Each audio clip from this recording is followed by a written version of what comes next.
Jadi di sini NLTK itu sudah mempunyai penganalisis sentimen yang merupakan bawaan. Ya, kita sebut dengan di sini disebut dengan FADR, Valence Aware Dictionary and Sentiment Listener. Jadi kita bisa langsung menggunakan FADR ini. Jadi FADR ini sudah ditrain dan dia sudah ditrain dengan kalimat kata yang sangat besar. Jadi kita hanya tinggal menggunakan saja. Ya, jadi karena kita sudah FADR ini sudah dilatih, maka hasilnya menjadi lebih cepat, nanti tinggal kita gunakan saja kan. Nah, FADR ini paling cocok kalau kita mempunyai permasalahan problem untuk sentiment analysis yang digunakan di media sosial. Jadi seperti kalimat pendek, bahasa-bahasa gaul, singkatan-singkatan itu semuanya ada di dalam FADR.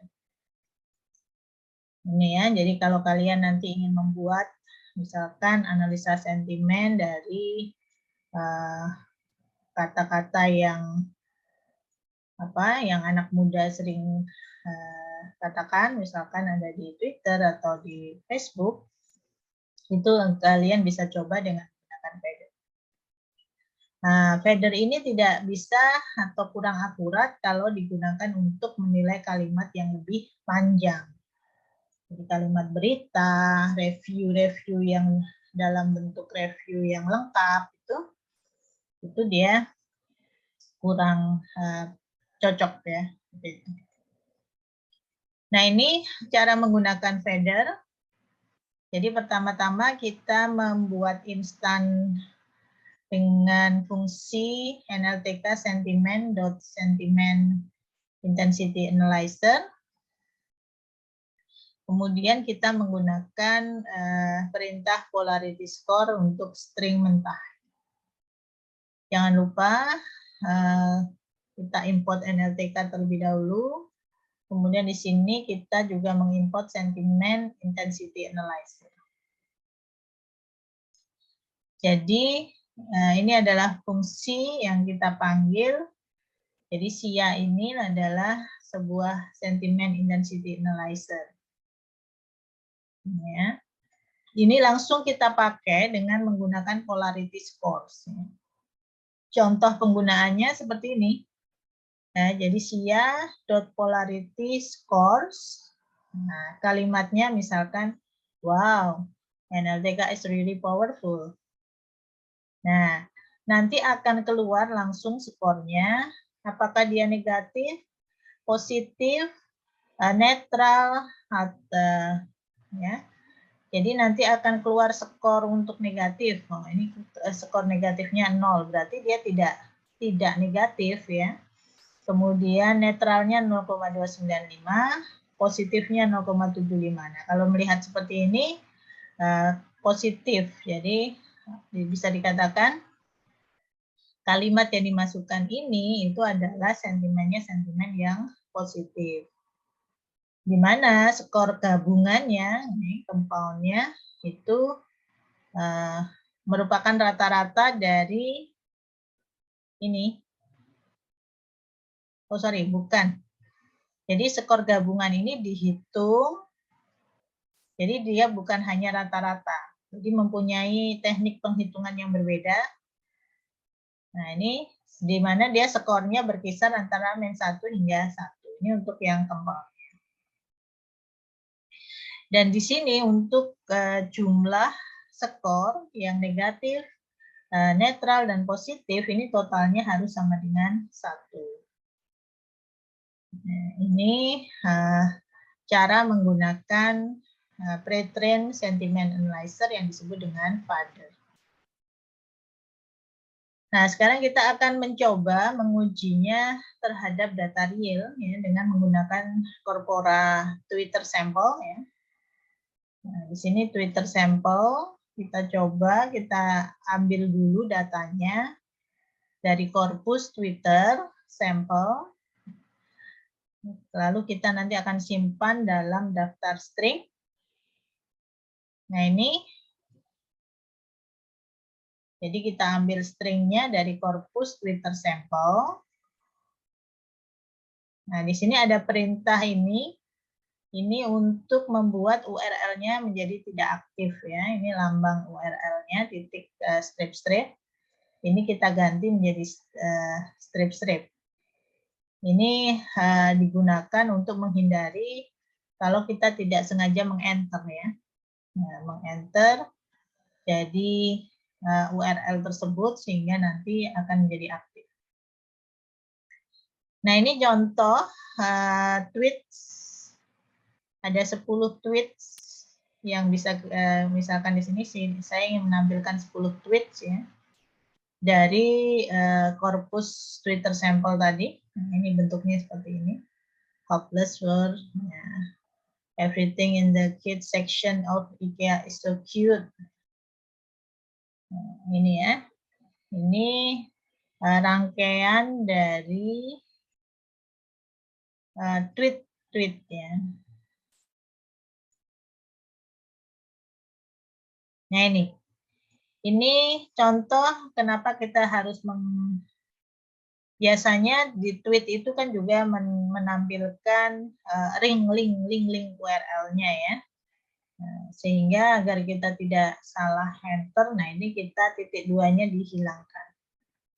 Sehingga tinggal diganti dengan tanda garis 2 ini. Nah, ini kan kalau dipanggil tidak akan bisa langsung aktif ya. Ini ya, itu tadi. Yang perlu diperhatikan di sini bahwa metode korpus di sini berbeda. Dia menggunakan string dan bukan words. Jadi ini masih menghasilkan kalimat mentah ya, sebagai string. Kalau word tadi itu sudah bentuk tokenizer. Jadi, artinya sudah di token, sudah diproses tokenizer. Nah, kalau kita menggunakan fitur yang berbeda untuk korpora yang berbeda, maka kita bisa memanfaatkan fungsi hub-nya dari Python, atau kita bisa melihat dokumentasi NLTK untuk melihat secara lebih lengkap cara penggunaan korpus. Karena korpusnya banyak sekali, sehingga kadang satu korpus dengan korpus yang lain itu fungsinya itu beda-beda. Nah, sekarang setelah kita mengambil ini tadi, ya, tweets, ya, maka kita bisa menghitung ya, skor polarity-nya yang bisa kita ambil dari tweet-nya tadi. Nah, di sini kita menggunakan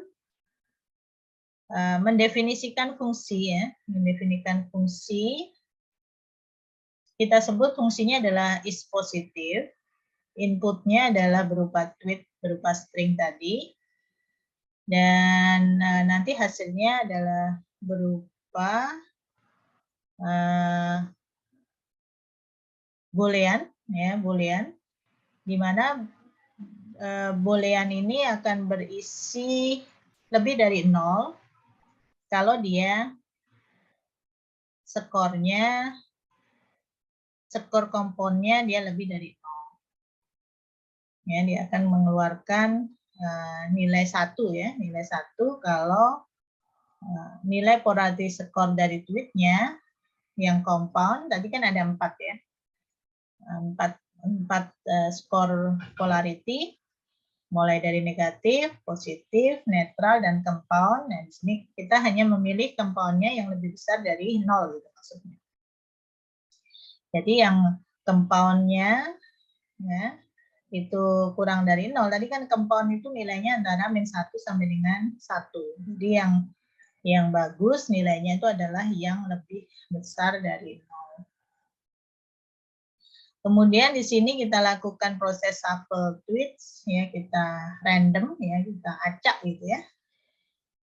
Nah, kemudian kita bisa tampilkan untuk setiap tweet.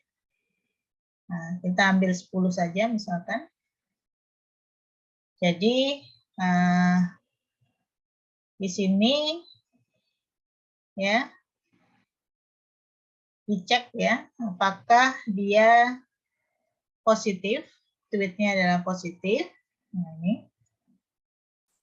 Dia akan masuk ke fungsi ini. Dia kalau positif, dia akan menghasilkan nilai 1 atau true. Kalau negatif, dia akan menghasilkan nilai false. Kemudian tweetnya apa? Ya, false di sini misalkan. Nah, di sini contohnya kalimat ini. When Nigel Farage call him Mr. Nah, ini bla bla. Nah, dia akan menghasilkan nilai false. Nah, false. Kemudian yang di sini dia akan menghasilkan nilai true. Nah, true false seperti ini. Kemudian